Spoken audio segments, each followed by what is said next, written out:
ನೋಡ್ರಿ ಸಂಬರದವರು ಕುಂತಿದ್ದಾರೆ ಗಾಡಿ ಮೇಲೆ.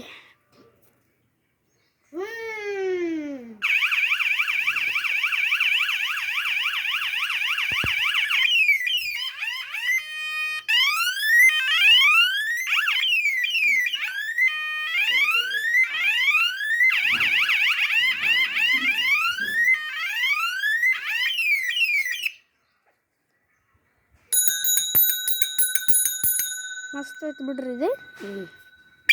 ಎಷ್ಟು ಐತಿ? 20,000. 20,000 ಅಂತ ನೋಡ್ರಿ. 20,000. 20 ಕೋಟಿ ಐತಿ. 20 ಕೋಟಿ ಏನ್ರಿ? ಮತ್ತು ಇದು 20 ರೂಪಾಯಿ ಒಳ್ಳೆ ಕೊಡ್ಬೇಕು. ಫೀಸ್ ತುಂಬಬೇಕು. ಎಲ್ಲ ಥರ ಹಾರ್ನ್ ಬರ್ತಾವನ್ರಿ. ಹಾರ್ನ್ ಎಲ್ಲ ಒಂದೊಂದು ಥರ ಹಾಕ್ರಿ.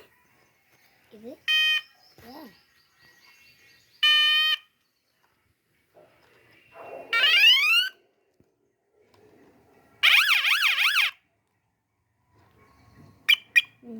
ಐತೆ ಬಿಡ್ರಿ. ಇಲ್ಲಿ ನೋಡ್ರಿ ನಮ್ಮ ಗುನ್ಯ ಕುಂತಿದ್ದಾನೆ.